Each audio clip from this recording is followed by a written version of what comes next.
राजस्थान के एक छोटे से गांव कंचनपुर में एक पुराना हवेली नुमा मकान था जिसे लोग हीरा कुंज कहते थे। आज से ठीक 100 साल पहले कुसुम नाम की एक नवविवाहिता थी जो अपने माँ बाप की अकेली संतान थी। तो उसके माँ बाप ने उसकी शादी इसी बड़े घर में तय की थी जहाँ उन्होंने दहेज में बहुत सारे हीरे अपनी बेटी को दिए थे। कुसुम उस दिन ऊपर से नीचे तक हीरों से ढकी हुई थी। आज तो मेरी शादी है, मैं वहाँ कैसे रहूंगी? वहाँ के लोग कैसे होंगे? क्या वो लोग मुझे पसंद करेंगे? कुसुम खुद से ही बातें कर रही थी कि तभी उसकी माँ वहाँ आ जाती है। बेटा, हम तुम्हें बहुत अच्छे घर में भेज रहे हैं और हमने अपनी सारी उम्र की कमाई तुम्हारे लिए हीरे खरीदने में लगा दी है और हम अपने सारे हीरे अपनी निशानी समझकर तुम्हें दे रहे हैं क्योंकि तुम ही हमारी अकेली संतान हो। लेकिन जैसे ही कुसुम हीरे लेकर ससुराल गई तो उसके पति और उसके ससुराल वाले लालच में आ गए और उन्होंने लालच में आकर कुसुम से कहा, ये सारे हीरे मुझे दे दो कुसुम, तुम इन गहनों का क्या करोगी? ये तुम्हारे किसी काम के नहीं हैं। लेकिन ये तो मेरे हैं, मैं आपको क्यों दूं? मेरे माँ बाप ने बहुत प्यार और मेहनत से बनवाए हैं ये हीरे मेरे लिए। दिए तो हमारे लिए ही हैं। चल दे, अब इतने बड़े घर में रहने के लिए, सारी सुख सुविधा के लिए तू हमें ये सब नहीं देगी? नहीं, मैं नहीं दूंगी अपने हीरे। नहीं सुनते ही उसका पति गुस्से में आ जाता है और गुस्से और लालच में आकर कुसुम को एक सुनसान कमरे में बंद कर देता है। खोलो ये दरवाजा, मुझे बाहर निकालो, वो हीरे मेरे माता पिता ने दिए हैं, खोलो इसे। लेकिन उसके पति ने उसकी एक नहीं सुनी और उसे उसी कमरे में जलाकर मार डाला। तब भी कुसुम ने अपने हीरे नहीं छोड़े, साथ ही साथ उसने मरते हुए चिल्लाकर कहा, हर हीरे ऐसे मैं जली हूँ, तुम सबको वैसे ही आग लगा दूंगी। कहते कहते कुसुम मर जाती है। गांव वाले कहते हैं कि वहां आज भी एक हीरे पहनने वाली चुड़ैल रहती है जो हर पूर्णिमा की रात किसी की जान लेने निकलती है। सोहन, जो गांव में रहने वाला एक साधारण लड़का था, वो अपने दोस्त अर्जुन के साथ गांव घूम रहा था। अर्जुन शहर से पढ़ाई करके गांव लौटा था। यही कहानी है उस हवेली की। आज तो वो हवेली बंद हो गई, लेकिन उसका खौफ जिंदा है।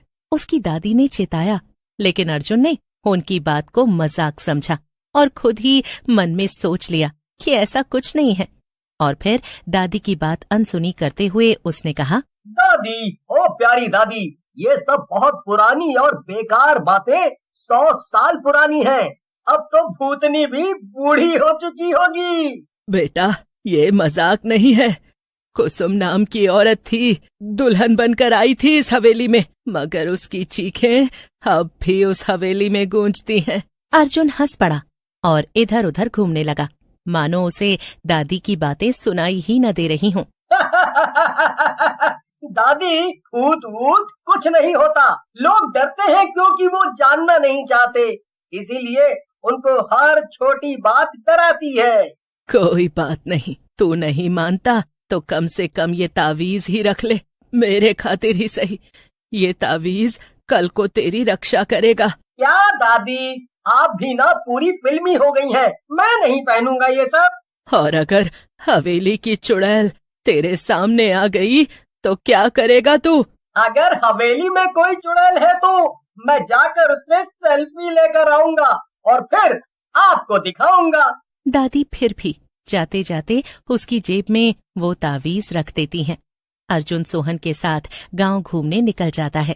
चलो सोहन, अब तुम गांव घुमाओ मुझे। सोहन और अर्जुन बहुत मजे से पूरे दिन गांव घूमते हैं, लेकिन घर आते समय उन्हें देर हो जाती है। अरे भैया जी, आज भी पूर्णिमा की रात है, हमका रात होने से पहले घर पहुंचना होगा। लेकिन अर्जुन कहाँ सोहन की सुनने वाला था। उसने ये कहानी पहले भी अपने घर वालों से सुन रखी थी और हंसी में उड़। अरे भैया जी, दादी ठीक क्या बोल रही थी, हीरा कुंज में चुड़ैल रहती है, बहुत लोगों ने देखा भी है आज तक। अगर वहाँ चुड़ैल है तो मैं जाकर उसके साथ चाय पी कर आऊंगा। क्या भैया जी आप भी ना। इस बार तो अर्जुन मान गया, लेकिन फिर अगली पूर्णिमा की रात अर्जुन उस रात हीरा कुंज की ओर बढ़ गया। बिना किसी को बताए, सबकी परवाह किए बिना उसने अपनी योजना भी बना ली। टॉर्च, मोबाइल और अपनी दादी का दिया हुआ एक चांदी का तावीज जो वो कभी नहीं पहनता था। कैसी जगह है यहाँ की, हवा में अजीब सन्नाटा है। कुत्ते भौंक रहे थे। जब अर्जुन हवेली के बाहर पहुंचा तो उसकी दीवारें अब भी किसी राजसी महल की तरह लग रही थीं। अंदर कदम रखते ही एक तेज सफेद चमक उसकी आंखों में चुभी। ये देखकर अर्जुन चौंका। उसने मोबाइल निकाला और रिकॉर्डिंग शुरू कर दी, जिसके सामने एक परछाई खड़ी थी। अब अर्जुन ने उसे साफ देखा। एक औरत जो सिर से पांव तक हीरों से सजी थी। उसकी आंखें लाल थीं। उसे हल्की सी हंसी सुनाई दी, जिसे सुनकर वो ठिठक गया। तू आया है मेरे पास? उसकी आवाज में जैसे 100 औरतों की चीखें गूंज रही थी। हर कदम पर घुंघरुओं जैसी हल्की खनक और हीरों की चमक अर्जुन की आंखों में चुभ रही थी। अब अर्जुन कांप गया। उसने ऐसा मंजर पहले कभी नहीं देखा था। तू कौन है? मैं तो तेरी दुल्हन हूँ। तभी तो तू आया है यहाँ। आखिर आ ही गया। बोलने का लहजा ऐसा था मानो वो अर्जुन को वर्षों से जानती हो। चुड़ैल अर्जुन को हवा में उछाल देती है और अब वो हिल नहीं पाता। तुम लोगों को क्या लगता है हर बार मेरे साथ ऐसा कर लोगे तुम? हाँ, मैं वो हूँ जिसके दूल्हे ने हीरो के खातिर उसे जिंदा जला दिया था। अब मैं हर पूर्णिमा पर एक जवान दूल्हा मांगती हूँ, मेरे हीरो के साथ मरने के लिए। चुड़ैल ने अर्जुन को अब नीचे पटक दिया। अर्जुन ने भागने की कोशिश की, लेकिन उसके पांव जमीन में धंसने लगे। फिर चुड़ैल ने एक हीरा अपने गले से निकाला और कहा, इसे पहन ले, अब तू मेरा होने जा रहा है। तू भी मुझसे हीरे चाहता है ना? अर्जुन डर के मारे बोल नहीं पाया।